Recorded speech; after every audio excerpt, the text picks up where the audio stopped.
Good morning everyone. Welcome sa atong morning devotion ining matong nakabuntagong sa Wednesday morning o padayon ta sa ato ang morning devotion, pagbasa sa ato ang pagbasa sa pulong sa Ginoo ug pag-meditate. Ang ato ang verse karon na diri makita sa Lucas. Luke chapter 11 verse 5 to 13. Luke chapter 11 verse 5 to 13 akong basahon.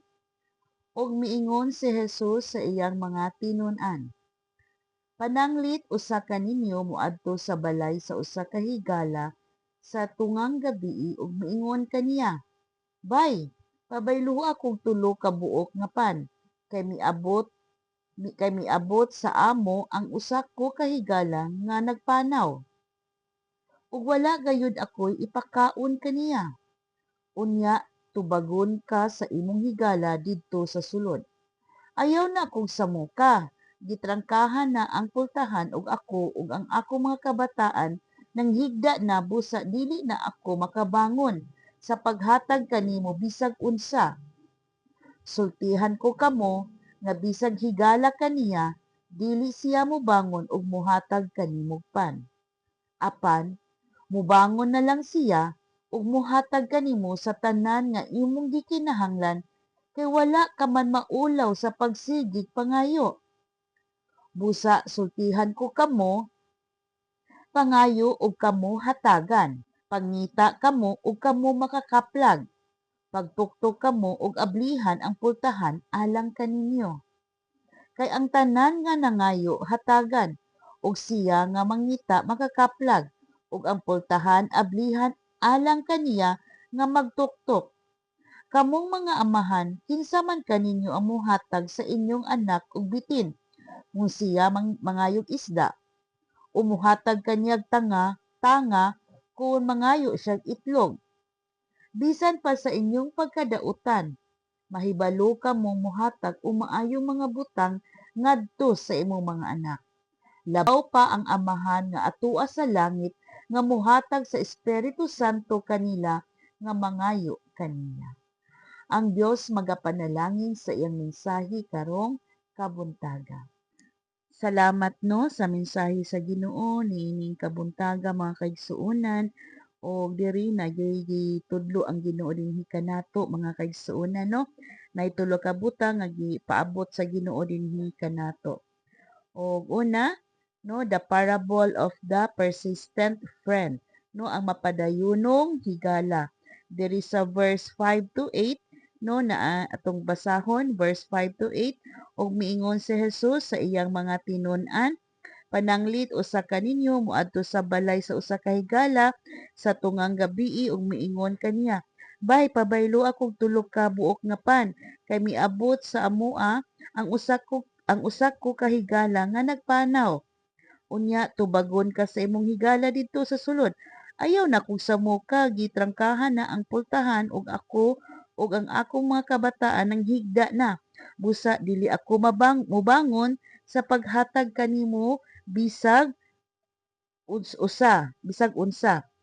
Sultihan ko sa verse 8. Sultihan ko kamo nga bisag higala kaniya dili siya mobangon ug mohatag kanimo pan. Apan mobangon na lang siya ug mohatag kanimo sa tanan nga imong gikinahanglan kay wala ka man maulaw pagsigig pangayo. No, from the word pagsigig pangayo. So diri nibangon na lang yun no ang usa ka higala niya kay wala naman yun o dili man yun siya muundang magsigig pangayo. So diri no pinaagi niini nga parable no ya nagtudlo ka nato si Ginoong Hesus nga unsa gyud ka importante no kining gitawag nga persistence in prayer no. Through this parable yang gitudlo gyud dinhi kanato nga dili gyud ta muundang pagpangayo, dili gyud ta muundang pagtawag no sa atoang higala. Og diri gi-reflect ni diri sa ato ano sa atong kinabuhi nga dili jud ta muundang og pag-ampo, dili ta muundang pagpangayo diha kang Ginoong Hesus. Persistence in prayer. Kini nag-encourage kanato nga keep on asking, keep on seeking no.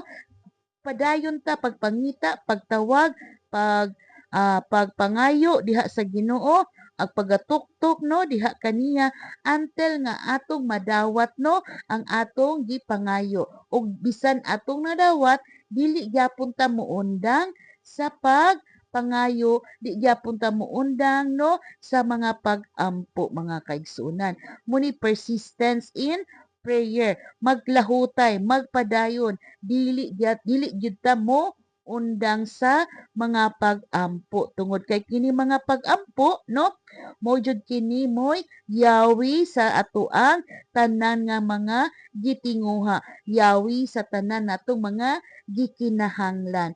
So ang keyword lang ani is keep asking, keep seeking, and keep knocking diha sa Ginoo. Amen. Sama sa gibuhat sa usa ka tawo didto sa iyaang higala. Wala gyud siya ni undang sa pagpangayo until nga nibangon ang iyang friend o gitagaan siya sa iyaang gipangayo. So salamat kayo sa pulong sa Ginoo. And then number 2 nato nga ma-learn ini nga atong pasahi no. Number 2 is ask, seek, and knock. Sa verse 9 to 10 ato gyapong basahon. Basahon nato ang pulong sa Ginoo. Busa sultihan ko kamo, pangayo kamo o kamo hatagan, pangita kamo o kamo makakaplag, pagtuktok kamo og ablihan, ang pultahan alang kaninyo. Kay ang tanan nga mangayo hatagan og siya mangita makakaplag ug ang pultahan ablihan alang kaniya nga magatuktok. So kini nga verse gi-encourage gyud ta no sa Ginoo and it is the promise kini sa Ginoo dinhi kanato no nga promise kini nga ang Ginoo mo respond gyud no mo response gyud siya sa mga tawo to those who persistent in prayer, nagampo, nagapadayon sa pag-ampo. So giingon diri sa Ginoo nga wala kamo tungod kay wala kamo nangayo. O wala tay nadawat, walay naato tungod kay wala man ta nangayo pinaagi sa mapag-ampo no. Busa sultihan ko kamo pangayo kamo og kamo hatagan. So mangayo lang jud ta diha sa Ginoo mga kaigsuonan no kung unsa ang ato ang gikinahanglan karon no sa physical man, sa mental, sa emotional, sa spiritual, tanan mga kaigsuonan sa finances man mga kaigsuonan, sa financial, mangayo jud ta sa Ginoo sa tanang aspeto, sa tanang gikinahanglan sa tibuok natong kinabuhi no. Mangayo lang jud ta. Ang keyword ana is mangayo lang gyud ta sa Ginoo aron kita hatagan sama sa usa ka bata pud no. Kung mangayo siya hatagan gyud, kung di siya mangayo di gyud pud nato tagaan. So ingon ana mga kaigsuonan, need gyud tang mangayo. Og diri pud no pangita kamo